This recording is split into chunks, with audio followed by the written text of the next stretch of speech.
Film diawali dengan memperlihatkan seorang lelaki yang sedang berada di lahan yang nantinya akan dibangun pemakaman. Tetapi ia bingung karena lahan tersebut terlihat seperti bekas galian. Melihat bekas galian itu, dia mencoba menancapkan tongkatnya di sana. Dan ketika ia mencabut tongkat itu, terdengar suara seseorang minta tolong dari dalam tanah. Dan sontak lelaki itu pun langsung menggali tanah tersebut. Scene berganti. Suatu malam tampak seseorang sedang menyapu di depan sebuah kuil. Orang itu bernama Dongju. Karena keanehannya yang menyapu kuil saat pagi buta, dua biksu pun menghampiri dan bertanya mengapa ia menyapu kuil tersebut.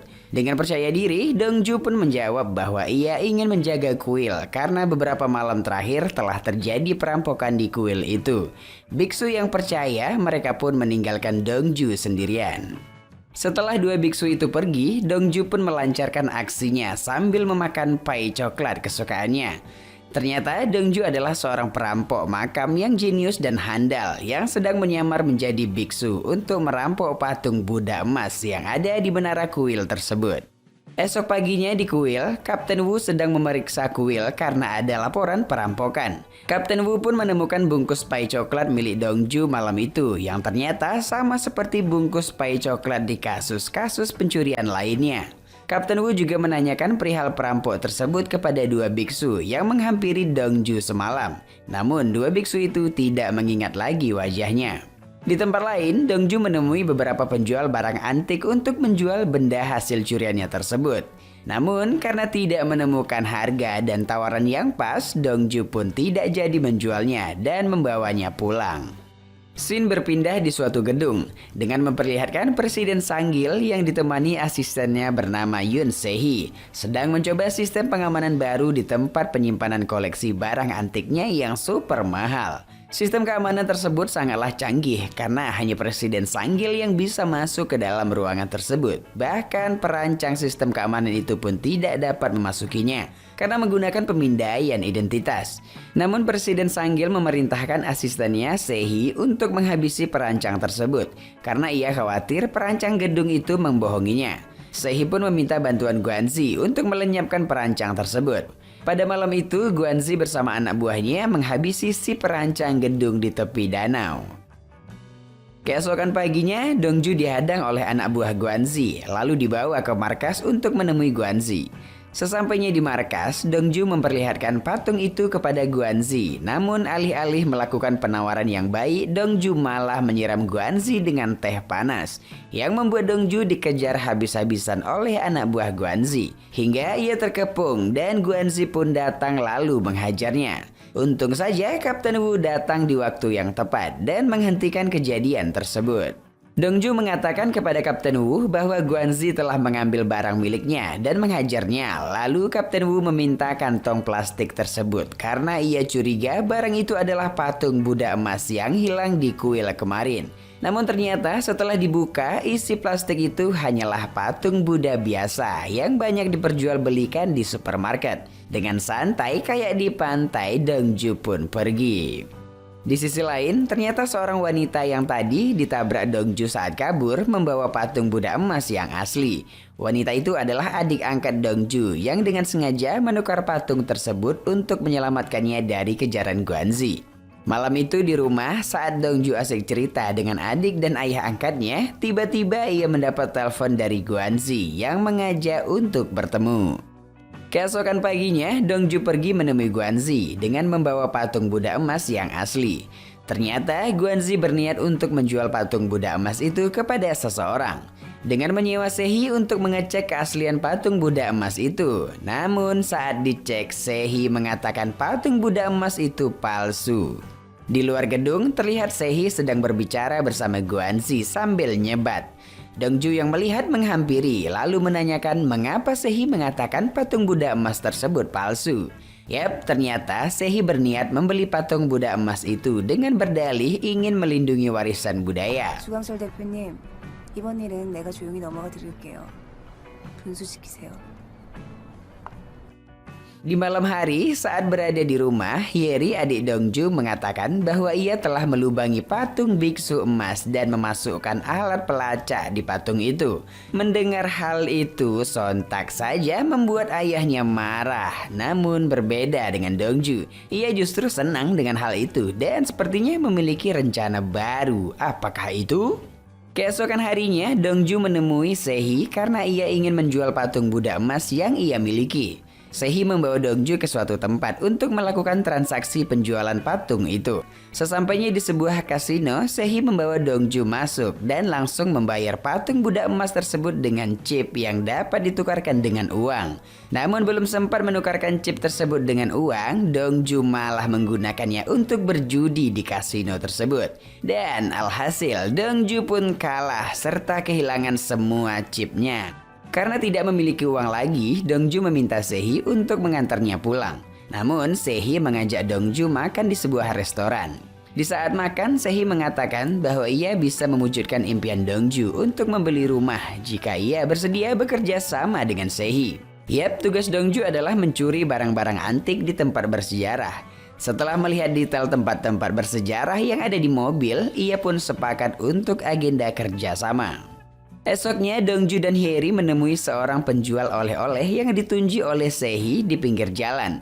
Yap, manusia itu bernama Dr. Jones. Dr. Jones merupakan seorang ahli mural makam yang memiliki wawasan tentang tempat bersejarah yang akan mereka curi. Karena itu, Dongju dan Hyeri pun mengajak Dr. Jones untuk bekerja dengan mereka membongkar makam bersejarah tersebut. Tetapi Dr. Jones menolak ajakan itu. Namun setelah melihat bayaran yang cukup besar, ia pun setuju dengan so imutnya. Bangke. No discount, okay? Setelah itu mereka langsung menuju markas. Di sana Dr. Jones menjelaskan detail tentang tempat yang akan mereka gali sesuai dengan perintah Sehi. Karena letak makam bersejarah tersebut di Korea Utara, mereka pun berangkat menuju Korea Utara. Cus. 가수들이 은퇴를 번복하는 이유가 따로 있었구만. 바로 팬들의 성원 때문이었어.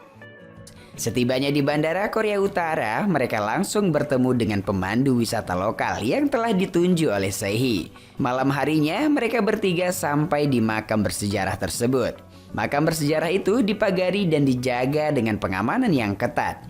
Namun dengan kemahiran menyamar seperti rumput, mereka dapat memasuki halaman makam tersebut. Setelah menemukan pintu makamnya, mereka pun masuk. Di dalam makam, mereka menemukan lukisan mural bersejarah yang mereka cari menempel pada dinding makam. Dengan sigap, mereka segera melakukan pelepasan lukisan mural itu dari dinding makam tersebut. Namun, setelah selesai mengambil lukisan mural, si pemandu wisata yang berasal dari Korea Utara itu menodongkan pistol ke arah Dongju dan Dr. Jones. 잠깐만! 왜 나부터 쏴요? 내가 나이가 훨씬 어린데. Tak terima dengan hal tersebut, Dongju dan Dr. Jones pun melawan dan terjadilah pertarungan antara mereka. Untungnya Dongju dan Dr. Jones berhasil mengalahkan si pemandu wisata tersebut. Setelah pertarungan selesai, ponsel si pemandu berdering. Ternyata pemandu itu telah bekerja sama dengan Guanzi yang masih berkhianat kepada Presiden Sanggil untuk menyenangkan dirinya sendiri.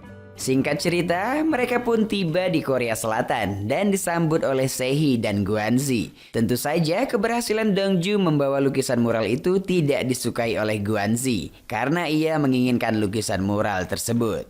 Dan tak lama kemudian Presiden Sanggil mendekat untuk melakukan penawaran lukisan mural itu. Dan saat mereka sepakat dengan tawarannya, Dongju melihat bekas luka yang ada di tangan Presiden Sanggil. Lalu seketika ia teringat dengan kejadian masa lalunya. Scene flashback pun ditampilkan.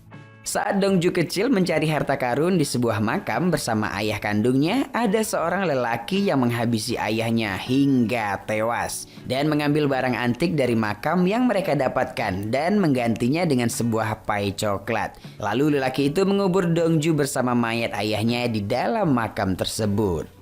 Yap, jadi ini adalah lanjutan dari kisah awal film tadi, di mana Dongju diselamatkan oleh lelaki penggali lahan yang menjadi ayah angkatnya sekarang. Saat itu sebelum lelaki tersebut mengubur Dongju dan ayahnya hidup-hidup, Dongju sempat melihat bekas luka yang ada di tangan lelaki tersebut. Dan ternyata bekas luka itu sama dengan bekas luka yang dimiliki Presiden Sanggil. Dan hal itu membuat Dongju senyum geram, seolah akan membalaskan dendamnya. Cerita berlanjut, siang itu di markas sekaligus rumah Dongju, terlihat Dr. Jones menghampiri Dongju dengan menggunakan mobil barunya. Di sana, Dongju mengajak Dr. Jones untuk melancarkan aksi selanjutnya, yaitu membobol makam Sun Ling di pusat kota Gangnam. Setelah itu, Dongju langsung membicarakan rencananya tersebut kepada Sehee, dan Dongju pun dibawa untuk menghadap Presiden Sanggil.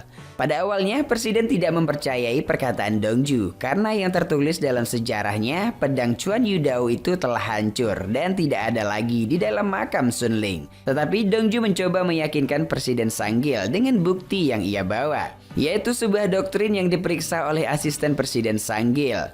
Dan terbukti bahwa doktrin tersebut asli yang menyatakan bahwa pedang Chuan Yudao masih ada di dalam makam Sun Ling tersebut. Presiden Sanggil pun akhirnya mempercayai perkataan Dongju dan membawa Dongju untuk melihat koleksinya di ruangan super canggih itu. Melihat ruangan itu tentu saja membuat Dongju terkejut, terkagum, terheran-heran. Terdapat puluhan harta karun yang terpajang indah di Museum Presiden Sanggil. Ternyata di museum tersebut juga terdapat porselen yang direnggut Presiden Sanggil dari Dongju di masa lalunya dulu. Namun tiba-tiba Presiden Sanggil menodongkan senjata pada Dongju. Merasa diikuti, Presiden mencoba mengancam. Namun Dongju berusaha meyakinkannya. Singkat cerita, sang Presiden pun percaya. 그럼 이제 저 믿으시는 거죠? 너 같은 허리꾼 놈을 믿는 게 아니야. 이 수장고를 믿는 거지. Setelah memperlihatkan koleksi benda-benda antik miliknya, Presiden pun menyetujui kerjasama kedua dengan Dongju untuk mengambil pedang Chuan Yudao dengan penawaran harga yang tinggi 200 juta. Di sisi lain, Presiden Sanggil memerintahkan Sehee beserta Guanzi untuk selalu memantau dan mengawasi gerak-gerik Dongju. Keesokan harinya, Dongju dan kawan-kawan pergi menemui seseorang mantan penggali tambang yang handal dengan julukan Paman Sekop Monster. Lalu mengajaknya untuk bergabung, namun ia menolak ajakan dari mereka. Tapi ketika Dongju menawarkan akan mengenalkannya pada seorang wanita, paman itu akhirnya diam tanpa kata, langsung naik ke mobil mereka. Selanjutnya mereka mulai menyusun strategi dan berencana akan membuat sebuah terowongan dan memilih tempat karaoke menjadi titik awal terowongan, supaya tidak ada yang curiga jika terjadi keributan di tempat itu. Dan mereka juga menyewa beberapa tempat yang tersebar di sekitar makam Sun Ling tersebut. Kabarnya pemerintah akan melakukan perbaikan pipa bawah tanah karena sering terjadi kebocoran di kawasan itu. Dan mereka hanya memiliki waktu 1 bulan untuk mengambil pedang Chuan Yudao tersebut. Setelah semua tugas dibagi, mereka langsung segera bekerja untuk menjalankan misi membuat terowongan menuju makam Sun Ling sepanjang 200 meter. Pengerjaan ini diutamakan ketika hujan turun dan pada waktu malam hari, serta semua pengerjaan dibuat sealami mungkin supaya tidak menimbulkan kecurigaan siapapun. Singkat cerita, pada suatu malam di saat Kapten Wu sedang bertugas, ia memeriksa tempat karaoke itu dan mulai curiga karena ada tanah yang berceceran di mana-mana. Kapten Wu pun tetap memaksa untuk masuk dan ia melihat pemandangan para pekerja terowongan tersebut sedang berjoget-joget ria seperti orang gila hingga membuat Kapten Wu geli dan meninggalkan tempat itu. 호기심 생기면 연락 줘. 아우 귀여워. Mereka pun kembali bekerja, namun pengerjaan terowongan terhenti sesaat karena ada sebuah lempengan batu yang menghalangi galian terowongan itu. Dan Paman Sekop Monster menyarankan untuk meledakkan bom agar batu tersebut hancur. Yap, hari peledakan bom pun tiba. Semua kejadian dibuat menyatu dengan lingkungan sekitar. Bom akan diledakkan di dalam sebuah mobil yang mengangkut beberapa tabung gas yang sedang terparkir di pinggir jalan.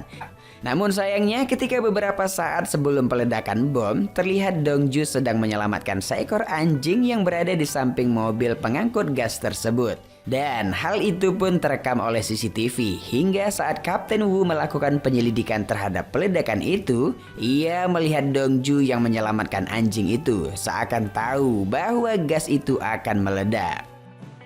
Scene berpindah memperlihatkan Dongju yang disekap dan disiksa oleh anak buah Presiden Sanggil karena Guanzi memberikan foto yang menunjukkan Dongju sedang berbicara bersama Kapten Wu.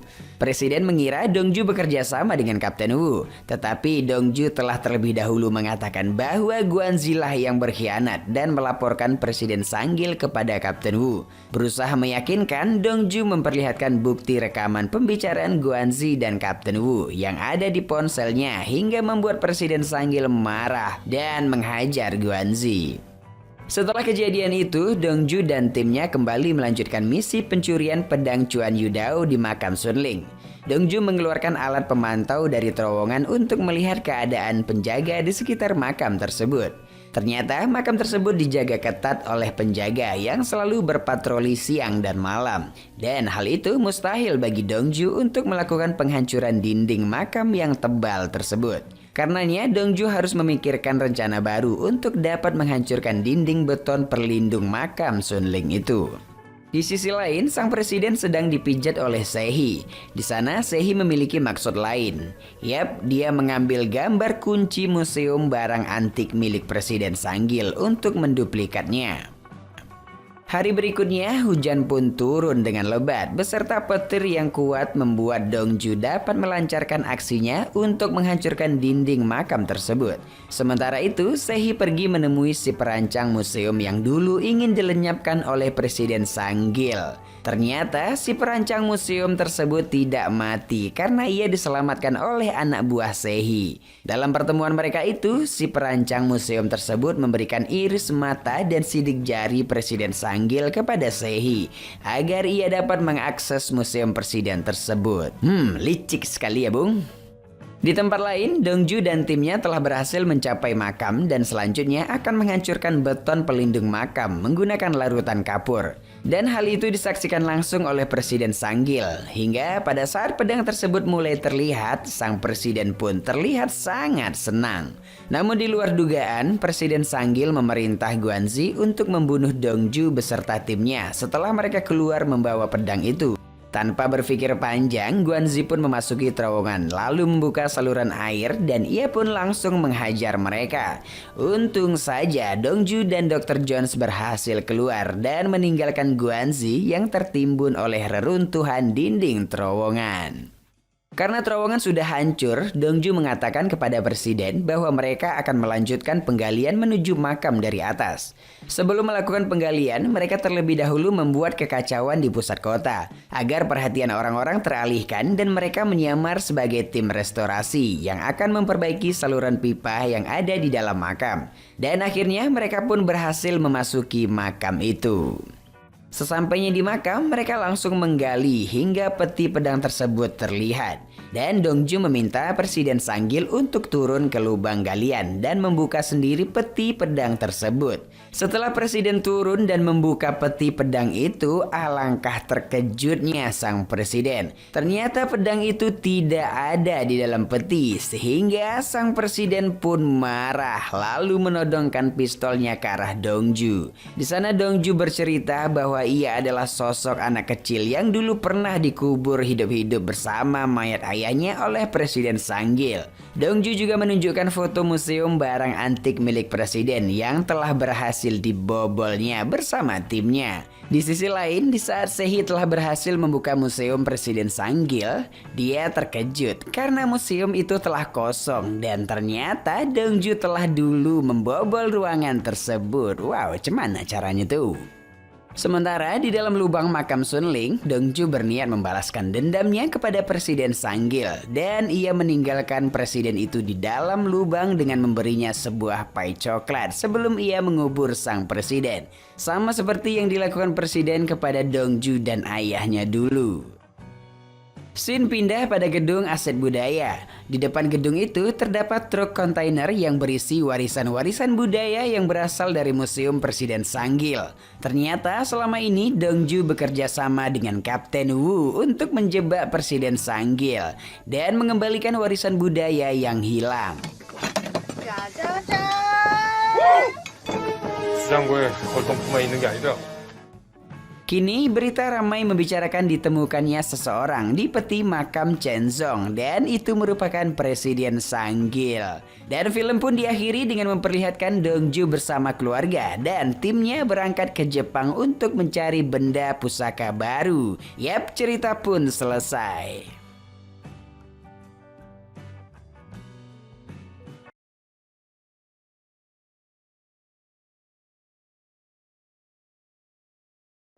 Pada suatu malam di sebuah ruangan ada laki-laki yang bernama Detektif Kang Sun-woo. Dia bekerja sebagai detektif polisi, namun saat ini sedang mengambil cuti dari pekerjaannya.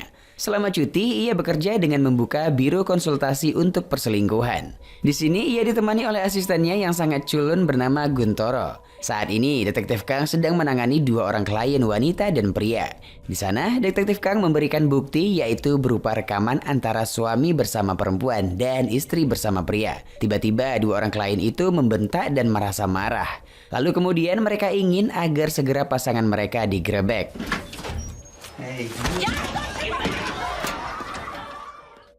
Hari selanjutnya, Detektif Kang didatangi kembali seorang klien wanita seksi bernama Sujin. Sujin menceritakan kepada Detektif Kang bahwa suaminya berselingkuh dengan wanita lain. Lalu Detektif Kang bertanya apakah Sujin ingin suaminya ditangkap atau meminta maaf atas kesalahannya karena sudah berselingkuh. Namun Sujin ingin melakukan penggerebekan langsung. Lalu Detektif Kang mengikuti keinginan Sujin. 남편의 인적 생활, 차번호, 그리고 여자가 누군지 알아요? 망치겠다고요. 망치겠다니까. 좋습니다. 망칩시다. Keesokan harinya, Detektif Kang bertemu dengan seorang wanita bernama Hesti di sebuah kafe. Hesti adalah istri dari Detektif Kang dan juga seorang polisi. Bedanya, jabatan istri lebih tinggi dari Detektif Kang. Di pertemuan itu, Hesti memberikan surat cerai kepada Detektif Kang dan mengingatkan Detektif Kang untuk datang di persidangan. Alasan Hesti untuk bercerai karena Hesti merasa Detektif Kang selingkuh darinya.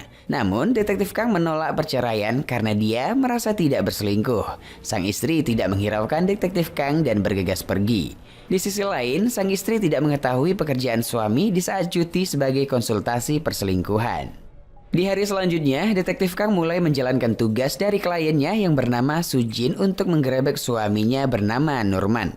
Nurman seorang miliarder dan memiliki usaha kasino di Singapura. Detektif Kang mulai mengikuti Nurman yang baru pulang dari Singapura sampai pada di sebuah hotel. Detektif Kang mulai mempergoki suami Sujin dengan cara memesan kamar tepat di samping Nurman dan berpura-pura salah kamar. Nurman membuka pintu dan Detektif Kang melihat Nurman bersama wanita seksi. Kemudian Detektif Kang pergi dan masuk ke kamar yang sudah ia pesan.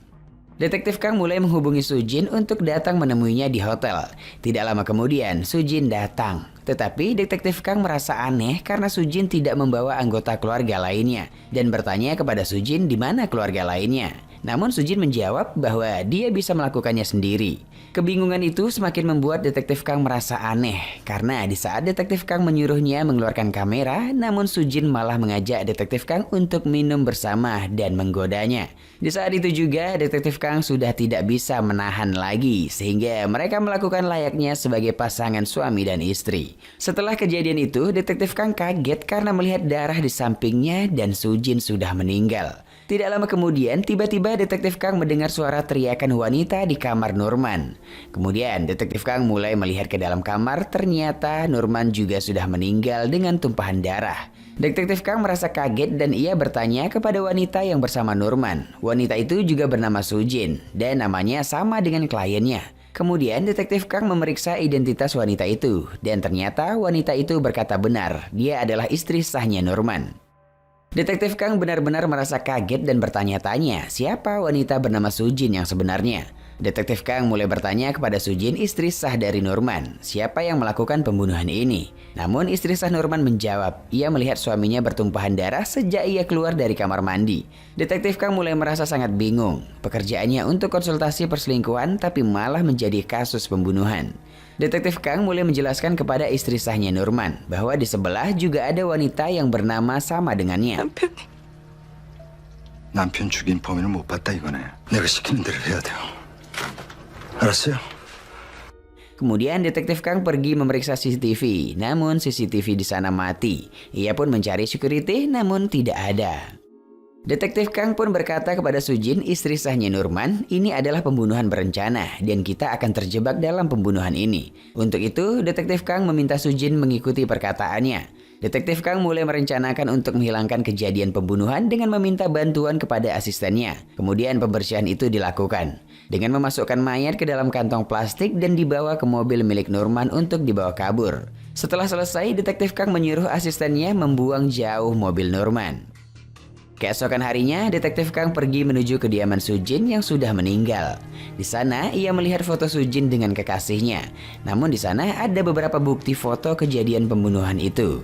Detektif Kang sangat terkejut dan bertanya-tanya kenapa Sujin menyeretnya dengan kasus pembunuhan tersebut. Kemudian keesokan harinya, detektif Kang sedang bersantai di dalam mobil mendapat telepon dari Sujin, istri sahnya Nurman. Ia mengatakan kepada detektif Kang ingin melaporkan ke polisi bahwa suaminya menghilang bukan meninggal. Namun detektif Kang melarangnya, tetapi Sujin tetap ingin melaporkannya.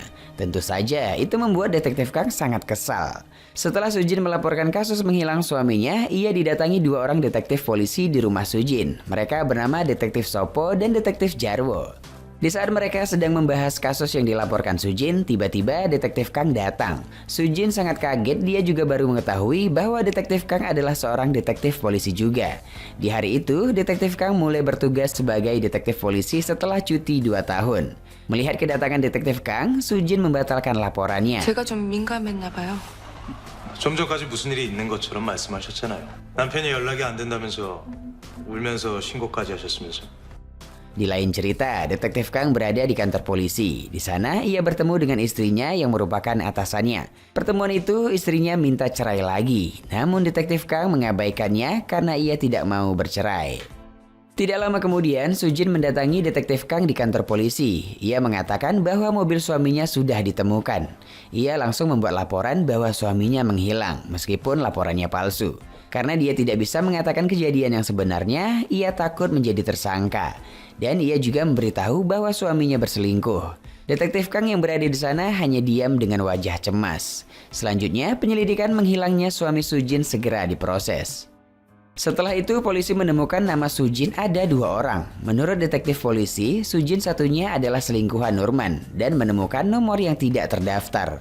Detektif Kang semakin cemas. Detektif Kang dan Detektif Sopo pergi ke rumah Sujin yang sudah meninggal. Di sana mereka bertemu dengan seorang pria. Pria itu adalah pria yang ada di foto yang ditemui Detektif Kang pada saat pertama ia ke rumah Sujin yang sudah meninggal. Pria itu bernama Herman. Kemudian mereka mewawancari Herman di sana. Herman berkata bahwa ia bertemu dengan Sujin di sebuah gym dan ia merupakan pelatih Sujin. Lalu mereka berpacaran dan hidup bersama. Kemudian mereka memutuskan hubungan baru 1 bulan yang lalu karena Sujin berselingkuh dengan pria tua kaya raya. Di waktu lain, Detektif Kang pergi menemui Sujin, istri sah Nurman di rumahnya. Di sana, Detektif Kang menuduh Sujin lah pelakunya. Sujin pun tidak menerima tuduhan Detektif Kang itu. Dan Detektif Kang juga mengetahui ada luka di punggung Sujin. Sujin yang merasa cemas, Detektif Kang mengira bahwa ia sering disiksa suaminya. Namun Sujin membantah perkataan Detektif Kang. 내 남편 그렇지 않아요? 화가 났겠지. 아니 참을 수 없었겠지. Pada malam hari, Detektif Kang mendatangi Sujin kembali di rumahnya. Di sana, Sujin mulai jujur kepada Detektif Kang bahwa apa yang dikatakan Detektif Kang pada siang hari itu adalah benar. Karena suaminya selalu menyiksanya setiap kali ia bertanya tentang selingkuhannya. Selingkuhan suaminya bernama sama dengannya, yaitu Sujin. Namun ia mengatakan bukan ialah pelaku pembunuhannya. Keesokan harinya, Detektif Kang kembali bertemu dengan istrinya di sebuah restoran. Di sana, istri Detektif Kang mulai curiga bahwa suami Sujin bukanlah menghilang hanya karena perselingkuhan. Dengan gaya cuek, Detektif Kang mengabaikannya. Tiba-tiba, Sujin menelpon Detektif Kang lalu memberitahu bahwa ada orang yang memperhatikannya. Kemudian detektif Kang bergegas pergi menuju rumah Sujin dan meninggalkan istrinya. Setibanya di rumah Sujin, detektif Kang melihat seseorang dan langsung mengejarnya. Kemudian detektif Kang berkelahi dengan orang itu, namun orang itu berhasil kabur. Sedangkan detektif Kang terluka karena kena tusukan pisau. Kemudian keesokan harinya, polisi menemukan mayat Nurman dan selingkuhannya Sujin. Detektif Kang juga berada di sana bersama dengan seorang detektif tampan bernama Han Gilro. Detektif Han berkata bahwa ada seorang wanita menelponnya dan memberitahu polisi alamat mayat ini. Detektif Kang terlihat sangat kesal. Ia mengira bahwa yang memberitahu polisi itu adalah Sujin, istrinya Nurman. Di malam harinya saat hujan, detektif Kang pergi menemui Sujin. Di dalam mobil Sujin, detektif Kang tampak memarahi Sujin. Ia juga meminta Sujin untuk bersabar agar tidak memberitahu polisi sampai mereka mengetahui siapa pembunuh sebenarnya. Kemudian di kantor polisi sedang melanjutkan penyelidikan. Di sana polisi menemukan nomor HP yang tidak terdaftar. Nomor tersebut sering menghubungi Sujin. Ia adalah seorang asisten bernama Guntoro. Detektif Kang semakin cemas saat mendengar itu. Ia bergegas menelpon asistennya Guntoro dan meminta mengosongkan kantornya. Tidak lama kemudian polisi menggeledah kantor konsultasi perselingkuhan itu. Detektif Kang juga ikut serta dan sangat merasa cemas. 아그 왜 모든 걸 힘으로 해결하려고 그래? 어? 뭐 없지? 없어. 하나도 없어. 흔적도 없어. Keesokan harinya, polisi melakukan rapat. Polisi menyimpulkan pembunuhan itu tidak dilakukan Guntoro, namun atasannya. Polisi langsung mencari siapakah atasan Guntoro. Detektif Kang sekarang mulai mendekati sebagai tersangka. Di sana, polisi menemukan CCTV hotel pada saat kejadian pembunuhan. Beruntungnya detektif Kang karena CCTV-nya rusak. 똥을 미리미리 빼줘야지. 똥 마려운 강아지처럼? 뭐 하는 거야? Kemudian di tempat lain, istri detektif Kang menemui suaminya. Istrinya mulai curiga kepada suaminya bahwa detektif Kang terlibat dalam kasus pembunuhan dan berselingkuh dengan Sujin. Karena pada saat penemuan mayat, detektif Kang menelpon Sujin lebih 20 kali lalu detektif Kang pergi meninggalkan istrinya itu. Keesokan harinya, detektif Kang menemui Sujin. Di sana, Sujin mulai jujur bahwa ialah yang membunuh suaminya. Dan Sujin menceritakan bahwa suaminya memiliki gairah seksual yang aneh. Pada malam itu, suaminya mengajaknya ke hotel, namun di sana ada wanita lain. Suaminya memaksa Sujin untuk melihat suaminya dengan wanita itu yang namanya sama dengannya sedang melakukan hubungan suami istri. Sujin merasa sangat marah dan membunuh suaminya. Tidak lama kemudian, detektif Kang memborgol Sujin. Namun Sujin mengatakan bahwa detektif Kang lah yang akan menjadi tersangka dan ia akan menjadi saksi. Mendengar itu, detektif Kang tidak jadi memborgol Sujin. Dan tiba-tiba Sujin malah menciumnya. Setelah itu, Sujin mengatakan kepada detektif Kang untuk mencari pelaku pembunuh Sujin selingkuhan suaminya. Pada malam hari di dalam mobil, detektif Kang mulai mencurigai pembunuh Sujin yang sudah meninggal adalah mantan pacarnya bernama Herman. Di waktu bersamaan, detektif Han mengetahui bahwa atasan Guntoro adalah detektif Kang. Kemudian detektif Han menangkap detektif Kang karena detektif Kang adalah tersangka utama. Namun detektif Kang berhasil kabur dan segera mencari Herman. Dari belakang tampak sang istri mengikutinya. Di tempat lain, detektif Kang berhasil menemui Herman dan mereka berkelahi. Di saat terpojok, Herman menceritakan bahwa Sujin istri Nurmanlah dalang dari semua ini. Ia disuruh Sujin untuk membunuh suaminya dan kekasihnya dengan bayaran yang sangat mahal. Lalu detektif Kang bertanya kenapa ia diseret dalam pembunuhan itu. Herman menyuruh detektif Kang bertanya kepada Sujin karena ia tidak tahu. Di saat percakapan itu berlangsung, istri detektif Kang mendengar pembicaraan mereka dengan bersembunyi. Perkelahian berlanjut saat detektif Kang lengah dan memukulnya. Namun akhirnya detektif Kang selamat. 근데 알고 보니 수진이 된 남의 길 마누라가 있었어. Di waktu yang sama, Sujin yang di kantor polisi memberikan keterangan palsu. Ia mengatakan bahwa detektif Kang lah dalang dari pembunuhan itu. Pada akhirnya, detektif Kang berhasil ditangkap dan menjadi tersangka. Namun istrinya yang mengetahui semuanya tidak bisa berbuat apa-apa. Karena meskipun dia berbicara, tidak akan ada yang percaya karena detektif Kang suaminya. Namun detektif Kang berhasil kabur berkat bantuan istrinya itu. 내 손으로 김수진 잡아야 돼. 그게 누명 벗을 유일한 방법이야. 나 좀 풀어줘. 부탁이야. Keesokan harinya, Detektif Kang bergegas ke rumah Sujin dan ingin menanyakan kenapa dia terlibat. Sesampainya di sana, Detektif Kang tidak bisa menangkap Sujin karena Sujin sudah mengirim CCTV kebenaran pembunuhan suaminya dan selingkuhan suaminya itu. Untuk menghilangkan saksi Sujin selingkuhan suaminya, Sujin istri Shah Nurman akan terbang ke luar negeri. Dengan terpaksa, Detektif Kang melepaskannya karena Sujinlah saksinya dan Detektif Kang sebagai tersangka. Detektif Kang bertanya kenapa ia diseret dalam pembunuhan ini. Namun ia tidak mendapat jawabannya karena Sujin bergegas pergi ke luar negeri. Keesokan harinya di kantor polisi, Detektif Kang merasa senang karena CCTV yang dikirimkan Sujin menunjukkan bahwa ia tidak bersalah. Melainkan yang salah adalah Herman. Sementara orang yang menjadi saksi sudah pergi ke luar negeri. Yap, itu adalah Sujin. Setelah ditahan sementara waktu, kemudian Detektif Kang bebas. 미워도 10년 넘게 산 부부잖아. 그지? 그 표정 뭐야? 와 있을 거라고 생각 못했는데. Bersama asistennya Guntoro, mereka memulai kembali membuka konsultasi perselingkuhan. Namun hari itu, Sujin menelponnya untuk meminta maaf dan berterima kasih. Detektif Kang bertanya kembali kenapa Sujin menyeretnya ke dalam kasus pembunuhan itu. Sujin pun menjawab karena Anda ahli dalam menangani kasus perselingkuhan. Yap, dengan begitu cerita pun tamat.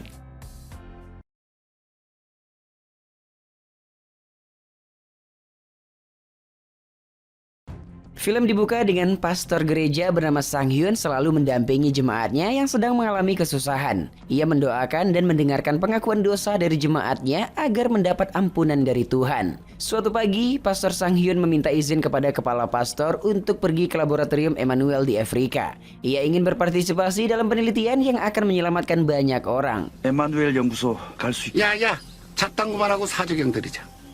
Kemudian pastor pun berangkat ke laboratorium tersebut. Kepala peneliti menjelaskan EV atau virus Emmanuel dapat menimbulkan lepuhan di sekujur badan yang berujung pada kematian. Sampai saat ini belum ditemukan obatnya. Kepala peneliti meminta Pastor Sang Hyun membuat pengakuan bahwa ia berpartisipasi bukan untuk melakukan bunuh diri. Pastor Sang Hyun sudah bertekad, ia berpartisipasi untuk menyelamatkan banyak umat. Dokter pun menyuntikkan virus tersebut ke dalam tubuh pastor. We administer the vaccine we have developed, then an inactive Eve inside the body. Sebulan kemudian timbul gejala lepuhan di sekujur tubuh pastor, dilanjutkan dengan keluarnya darah dari mulutnya. Setelah mencoba menyelamatkan pastor, dokter menyatakan ia meninggal dunia. Namun tak berapa lama Pastor Sang Hyun hidup kembali. 6 bulan kemudian, Pastor Sang Hyun kembali ke Korea. Masyarakat berbondong-bondong meminta doa setelah mendengar keajaiban yang dialaminya. Pastor Sang Hyun terus memeriksakan kondisinya. Lepuhannya masih tersisa dan ia menjadi sensitif terhadap bau dan suara. Mungkin itu hal yang wajar karena dari 500 partisipan hanya Pastor Sang Hyun yang dapat selamat. Saat pastor menemani jemaatnya, seorang ibu meminta bantuan pastor mendoakan anaknya yang terkena kanker. Selanjutnya, Ibu Sari meminta pastor mendoakan anaknya, Kang Woo. Rupanya Kang Woo dan Pastor Sang Hyun berteman semasa kecil. Kang Woo mempunyai istri bernama Taeju. Ibu Sari merawat Taeju sejak kecil. Setelah dewasa, ia menikahkan Taeju dengan anaknya. 이제 보니까 알겠다 얘. 나 좀 봐 수모님한테. Berikutnya, Ibu Sari mengundang Pastor Sang Hyun datang ke rumahnya. Kang Woo mengajak beberapa orang temannya untuk bermain mahjong bersama pastor. Saat sedang bermain, Pastor Sang Hyun menyadari Taeju selalu direndahkan oleh suami dan ibu mertuanya. Saat merasa marah, Taeju melampiaskan perasaannya dengan berlari. Saat akan tidur, Pastor Sang Hyun merasakan keanehan di badannya. Ia dapat mendengar suara dari kejauhan dan dapat melihat dengan sangat jelas. Lalu ia pun jatuh pingsan. Di sisi lain, terlihat Taeju sangat ingin membunuh suaminya. Di pagi hari, Pastor Sang Hyun terbangun karena cahaya matahari. Ia baru berani keluar kamar di malam harinya. Pastor Sang Hyun sudah berubah menjadi vampir. Di malam yang sama, Pastor Sang Hyun dipanggil untuk mendoakan seorang wanita yang sedang sekarat. Diam-diam, Pastor Sang Hyun menjilat darah wanita tersebut. Kemudian ia mengisap darah jemaatnya yang sedang koma. Pastor Sang Hyun tidak dapat menahan nafsunya meminum darah. Setelah meminum darah, luka-luka di badannya langsung menghilang. Sadar dirinya telah menjadi vampir, ia pun mencoba bunuh diri. Namun itu tidak berhasil. Di waktu yang sama, Taeju kembali berlari karena merasa muak. Tanpa diduga, ia berpapasan dengan Pastor Sang-hyun. Lalu pastor memberikan sepatunya kepada Taeju. Karena selalu menghilang, Kang Woo dan ibunya mengira Taeju tidur sambil berjalan. 목류병에는 약도 없대니? Berikutnya, Pastor Sang-hyun menceritakan apa yang ia alami kepada kepala pastor. Ia merasa tidak bersalah karena ia ikut penelitian tersebut dengan niat yang baik. Kepala pastor memberikan sedikit darahnya untuk membantu Pastor Sang-hyun. 전 이제 모든 쾌락을 갈구합니다.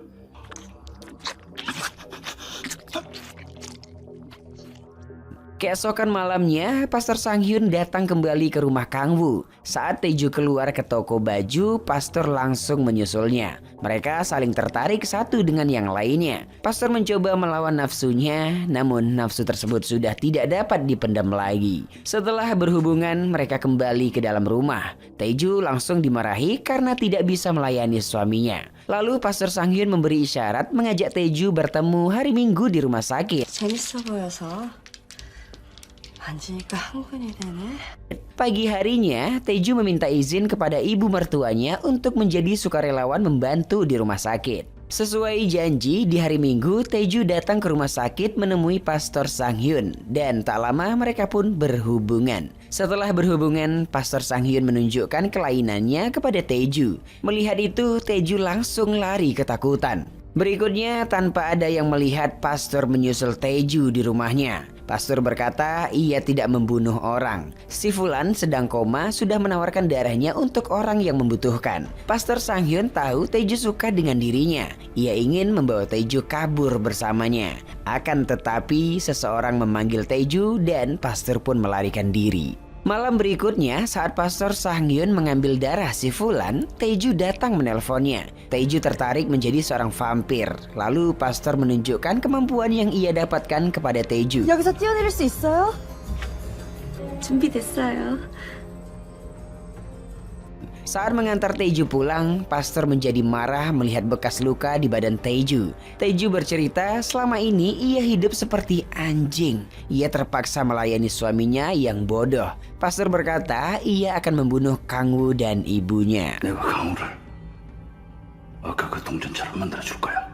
Scene berikutnya, kepala pastor menyarankan Pastor Sang-hyun kembali ke laboratorium Emmanuel untuk mencari penyembuhan. Pastor Sang-hyun tidak bisa terbang ke Afrika karena akan terpapar sinar matahari. Kepala pastor meminta sedikit darah Pastor Sang-hyun. Ia ingin menjadi vampir agar dapat melihat kembali. Pastor Sang-hyun menolak permintaan tersebut dan berhenti menjadi pastor. 피 좀 나눠주세요.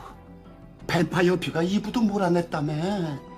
Di malam yang sama, Pastor Sang-hyun menemui Ibu Sari. Ibu Sari mengizinkan pastor untuk menginap di rumahnya. Setelah berhubungan, Pastor Sang-hyun kembali mengajak Taeju melarikan diri. Ia akan tidur di siang hari dan bekerja di malam hari seperti menjadi supir taksi. Keesokannya, Ibu Sari membuat kunci dari luar agar Taeju tidak tidur berjalan keluar kamar. Taeju pun tidak bisa menemui Pastor Sang-hyun lagi.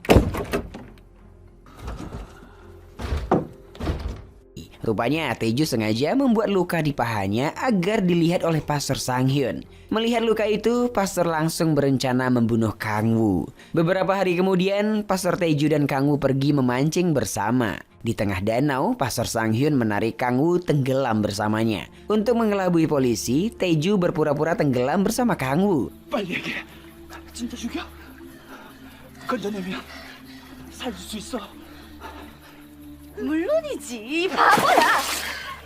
Sampai saat ini polisi belum bisa menemukan jasad Kang Woo. Setelah membunuh Kang Woo, Pastor Sang-hyun menceritakan apa yang ia lakukan kepada kepala pastor. Pastor Sang-hyun juga meminta doa pengampunan. Tiba-tiba Pastor Sang-hyun mengeluarkan darah. Kepala pastor mencoba meminum darah itu. Karena membutuhkan darah, Pastor Sang-hyun membunuh kepala pastor untuk meminum darahnya. Setelah itu, Pastor Sang-hyun membawa mayat Kang Woo dan melemparkannya ke tengah lautan. Kemudian Pastor Sang-hyun menemui Taeju untuk menyelaraskan alibi kematian Kang Woo. Sementara itu, Ibu Sari masih menunggu tim penyelam menemukan anaknya.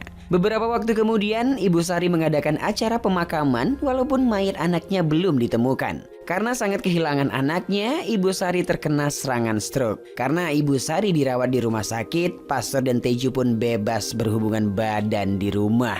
Namun semenjak mereka membunuh Kang Wu, mereka selalu dibayang-bayangi oleh kematian Kang Wu yang selalu mengusik ketenangan mereka. Kang Wu seakan selalu berada di antara mereka.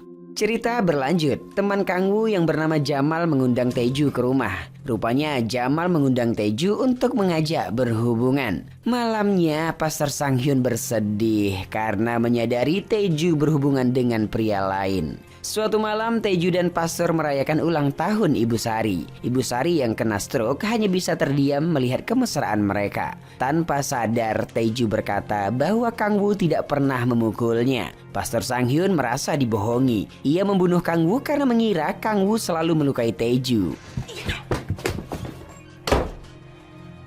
그게 얼마나 힘든 줄 알아? 나를 차지했을걸? 내가 얼마나 노력했는 줄 알아? Ibu Sari pun menyadari bahwa Pastor dan Taeju lah yang membunuh anaknya. Karena terus dihantui, Taeju pun kehilangan akal. Taeju menyesal telah memilih hidup bersama Pastor. 잘못했어요. 용서해주세요. 병준이야! Mendengar itu, Pastor Sang Hyun pun membunuh Taeju. Setelah membunuh Taeju, Pastor Sang Hyun merasa menyesal. Ia memberikan darahnya kepada Taeju untuk menghidupkannya kembali. Setelah meminum darah Pastor, Taeju pun kembali hidup sebagai vampir. Happy birthday, 태주씨. Kemudian setelahnya, karena kematian Kang Wu belum terungkap, Pastor Sang Hyun dan Taeju menjalani tes kebohongan di kantor polisi. Setelah selesai, Taeju mengisap darah seorang pria. Kemudian, Pastor memarahi Taeju karena membunuh orang sembarangan. Taeju berkata ia lebih suka mendapat darah dengan cara membunuh. Taeju ingin berpisah dari Pastor Sang Hyun. 스승이 내주면 그게 무슨 맛이야? Setelah beberapa lama, Pastor menyadari gejala virus EVI terus bertambah di tubuh Taeju. Pastor membawa seorang dokter untuk melihat kondisi Taeju. Namun, Taeju langsung membunuh dokter itu. Di malam yang sama, teman-teman Kang Wu datang ke rumah untuk bermain mahjong. Ibu Sari memberikan isyarat bahwa anaknya dibunuh dan yang membunuh anaknya adalah Taeju dan Pastor Sang Hyun.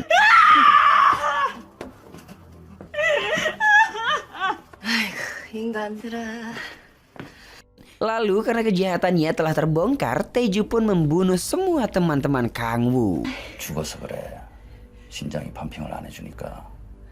Pastor Sang Hyun menyuruh Taeju segera meninggalkan rumah karena polisi akan mencari orang-orang yang hilang. Selanjutnya, Pastor membawa Taeju dan Ibu Sari ke suatu tempat. Di tengah perjalanan, Pastor menemui orang-orang yang meminta doa kepadanya. Pastor sengaja memperkosa seorang wanita agar mereka tidak mengagung-agungkannya lagi. Tak berapa lama mereka tiba di sebuah tebing tepi laut. Ternyata Pastor ingin mengakhiri hidupnya bersama Taeju di bawah sinar matahari. Taeju mencari cara untuk berlindung dari matahari, namun Pastor terus mencegahnya. Taeju pun terpaksa menerima takdirnya, lalu matahari pun terbit dan mereka perlahan-lahan terbakar hingga habis menjadi abu. Yap, sampai di situ cerita pun selesai.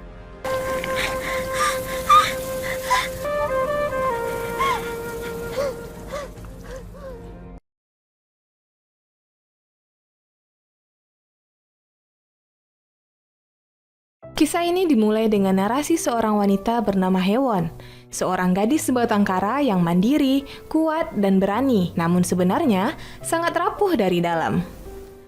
Haewon kemudian menceritakan kesepian hidupnya, tepatnya 21 Maret 2012. Sudah 5 tahun ia tak pernah berjumpa dengan ibunya. Sekalinya bertemu, sang ibu justru mengucapkan salam perpisahan karena akan pindah ke Kanada bersama keluarga barunya. Pagi ini Haewon keluar dari sebuah coffee shop sekedar menyeruput minuman di tangannya. Seorang bule datang dan bertanya apakah dia tahu jalan ke arah kampung barat yang bernama Sochon. Haewon tidak tahu, namun saat sang bule telah pergi, Haewon menyadari sesuatu dan mengejarnya. Wanita bule ini adalah seorang seniman dari Paris dan anaknya adalah seorang selebriti terkenal. Haewon mengagumi keduanya. Wanita bule ini sampai memberikan nomor teleponnya kepada Haewon. Selepas kepergian wanita bule ini, ibu Haewon datang dan makan bersama dengannya. Setelah itu mereka menghabiskan waktu bersama dan mengunjungi desa barat karena desa utara terlalu sepi. Di sana, Ibu Hewon mengunjungi sekolah lamanya. Sayangnya mereka tak bisa masuk karena pagar telah dikunci. Hewon dan sang ibu melanjutkan perjalanan. Mereka berhenti sesaat di depan sebuah perpustakaan. Sebelum pergi, ibu dan Hewon melihat seorang pria merokok dan berpendapat kalau ia cukup manis. Saat Hewon melewati pria tersebut, pria ini sedikit menampakkan gelagat aneh dan segera mematikan puntung rokoknya lalu pergi. Ibu dan Hewon berhenti lagi di depan sebuah toko buku bekas. Mereka melihat buku di sana dan tertarik pada sebuah buku. Sang empunya toko keluar, tak disangka ia adalah pria yang merokok tadi. Pria tersebut mengatakan bahwa Hewon dapat membeli buku tersebut berapapun harganya. Namun Hewon menolak karena dari harga yang ia bayarkan dapat menjelaskan karakter diri Hewon. Perhentian terakhir sebelum berpisah, Hewon dan ibunya duduk di sebuah kafe. Di sana Hewon mencoba untuk tetap kuat dengan mengatakan bahwa ia akan baik-baik saja di sini. Namun, pada akhirnya ia tetap menangis karena setelah ini si ibu akan segera berangkat ke Kanada. Selepas kepergian sang ibu, Hewon sendiri lagi. Di scene ini Hewon kembali bernarasi bahwa pria itu akan datang lagi setelah sekian lama. Benar saja. Tak lama kemudian, seorang pria dewasa datang menghampirinya. Ia adalah Profesor Lee Sung-jun yang mengajar di Fakultas Seni tempat Hewon mengenyam pendidikan. Mereka terlihat canggung karena sudah lama tidak bertemu berdua seperti ini. Hewon pergi mengajak Sung-jun kembali ke sekolah ibunya. Dengan berani, Hewon membuka pagar tersebut agar mereka berdua lebih leluasa mengobrol di sana. Terlebih Sung-jun terlihat sangat waspada pada sekitarnya. Ya, begitulah. Sung-jun masih berstatus suami orang yang baru mempunyai bayi. Dan hubungannya dengan Hewon adalah hubungan terlarang. Mereka berjalan ke arah coffee shop sekedar untuk menghangatkan diri. Saat Sung-jun di luar, Hewon membaca sebuah buku yang bermakna sama seperti yang ia alami saat ini. Dirinya akan kembali berdebar saat bertemu orang yang sama. Seperti dirinya dan Sung-jun, yang kembali kasmaran setelah sebelumnya mereka putus hubungan hampir setahun. Malamnya, terlihat beberapa mahasiswa sedang merokok di luar sebuah kedai makanan. Saat hendak kembali masuk, seorang mahasiswa sempat melihat kedatangan Sung-jun dan Hewon bersama. Sebelum masuk toko, Sung-jun dan Hewon menyusun alibi agar para mahasiswa tidak curiga alasan ia bersama Hewon datang ke kedai ini. Di dalam kedai mereka langsung menenggak soju dan bercengkrama.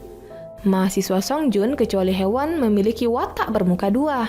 Mereka terlihat ramah kepada Sung-jun dan Hewon. Namun, saat Hewon izin ke kamar kecil, mereka mulai membuat gosip buruk. Terlebih salah satu mahasiswa di sana merupakan mantan Hewon. Namun, saat Hewon datang, mereka kembali memasang topeng seolah-olah mereka peduli dan sayang kepada Hewon. Hewon ternyata mendengar semuanya. Ia pamit dan menjelaskan bahwa alasan dia bersama Sung-jun karena ia merasa sedih sebab ibunya telah pergi ke Kanada hari ini.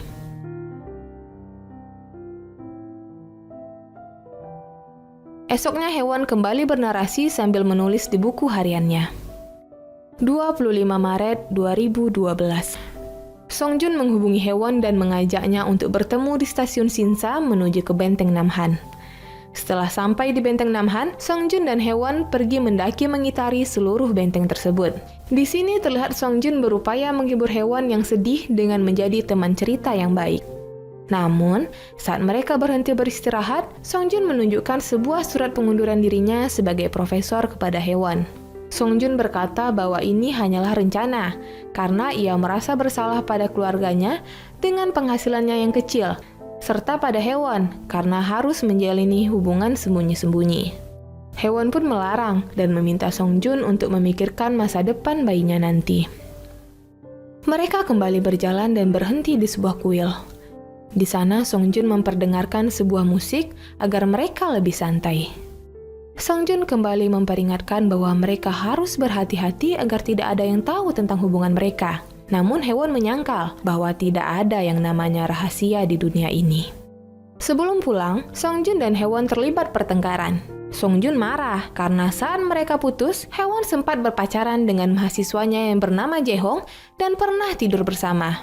Sung-jun sampai mengatakan bahwa Hewon wanita murahan, sehingga Hewon sangat tersinggung kemudian pergi.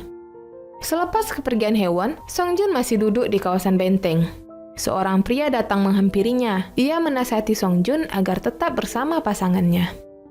3 April 2012, Haewon kembali bernarasi. Di scene ini, Haewon pergi ke kampus setelah sekian lama absen. Anehnya, ia sangat mengantuk dan tertidur di perpustakaan. Saat sedang mencari buku di perpustakaan, temannya Yuram datang dan bertanya apakah dia menjalin hubungan dengan Profesor Lee Sung Joon. Haewon awalnya kaget, namun meminta Yuram untuk merahasiakannya. Yuram pun menyanggupi. Sepulang kuliah, seorang teman menghampiri Haewon dan berkata bahwa Haewon tidak akan lulus jika terus bolos dalam pelajaran Sung Joon. Sebelum pergi, temannya memberitahu bahwa wajah Sung Joon terluka setelah minum-minum bersama mahasiswanya. Haewon langsung khawatir dan menghubungi Sung Joon, namun ponselnya mati. Di scene lain, seorang pria terlihat datang ke sekolah ibu Haewon. Ia melihat pagar yang terbuka dan masuk ke dalamnya. Tak disangka, ia melihat punggung seorang gadis yang sedang berjongkok sambil mencabuti rumput liar. Tak lain ia adalah Haewon. Pria tua tersebut tersenyum, lalu pergi.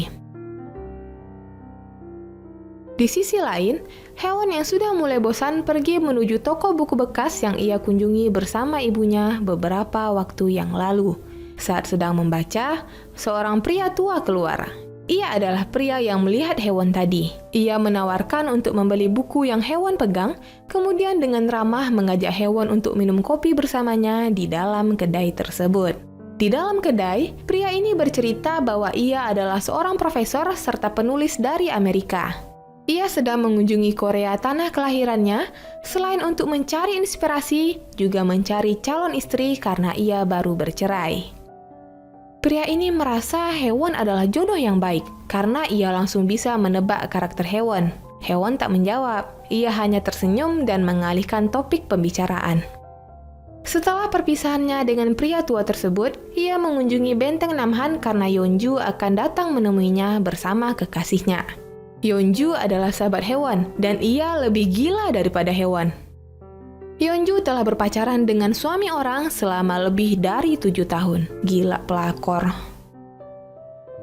Selama mendaki benteng, Haewon mengatakan bahwa ia akan segera menikah dengan seorang profesor dari Amerika.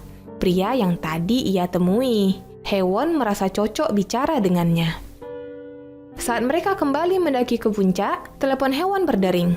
Song Joon menghubungi dan mengatakan ingin segera bertemu dengan Haewon. Banyak hal yang ingin ia ceritakan, terlebih dirinya kini pergi dari rumah karena bertengkar hebat dengan istrinya.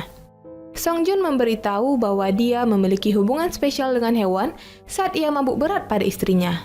Lantas, Haewon menyuruh agar Song Joon segera menyusulnya ke benteng Namhan. Tak lama kemudian, saat Haewon dan temannya sedang makan ramyeon, Song Joon datang. Mereka bersandiwara seolah tak sengaja bertemu. Haewon memperkenalkan bahwa Song Joon adalah profesor di kampusnya. Padahal sebenarnya, Yeonju dan kekasihnya tahu bahwa mereka berdua memiliki hubungan spesial. Setelah itu, Haewon dan Song Joon pergi sebentar untuk mengobrol. Awalnya pembicaraan mereka baik-baik saja. Namun Song Joon kembali marah saat tahu Haewon memberitahu sahabatnya Yeonju kalau mereka memiliki hubungan. Mereka beradu argumen. Haewon ngotot kalau Song Joon juga memberitahu istrinya tentang hubungan mereka. Rupanya Song Joon berbohong. Ia hanya menginap di kedai minum temannya karena sudah tidak tahan serumah dengan istrinya. Song Joon kemudian mengajak Haewon kawin lari di mana tidak ada yang mengenali mereka. Rencana ini jelas sangat ditentang Haewon. Haewon merasa bahwa Song Joon membuat hidupnya semakin sulit. Haewon akhirnya minta putus dari Song Joon. Setelah kepergian Song Joon, Haewon mulai menyesali keputusannya yang gegabah. Ia akhirnya memilih berjalan-jalan sendiri mengelilingi benteng Namhan. Di lain sisi, Song Joon terlihat duduk meratapi nasibnya sambil mendengarkan musik. Tak lama kemudian, ia menangis. Di waktu yang bersamaan, Haewon tak sengaja melihatnya dan duduk di sampingnya. Mengetahui kedatangan Haewon, tangis Song Joon semakin menjadi. Song Joon berkata bahwa ia sangat mencintai Haewon dan tidak bisa hidup tanpanya. Haewon meminta Song Joon untuk bersabar dan mengatakan bahwa semuanya sebentar lagi akan kembali baik. Scene langsung berpindah kembali saat Haewon tertidur di perpustakaan. Di sana dia bernarasi bahwa setelah ia bangun, Song Joon adalah pria baik yang ia temui sebelumnya. Kemudian cerita pun berakhir.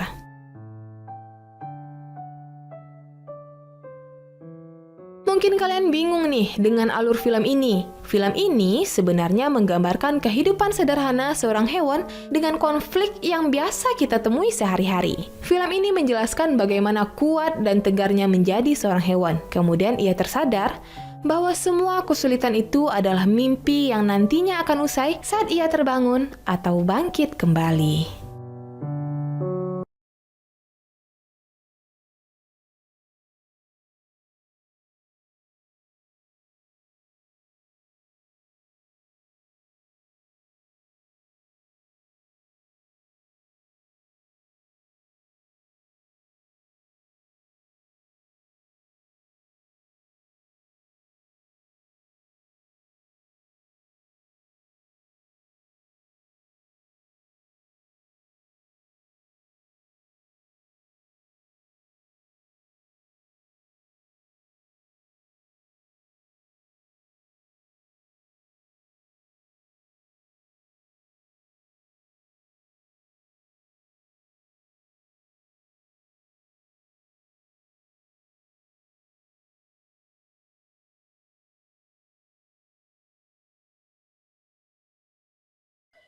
Halo teman-teman, subscribe channel saya Cinefil untuk konten menarik lainnya.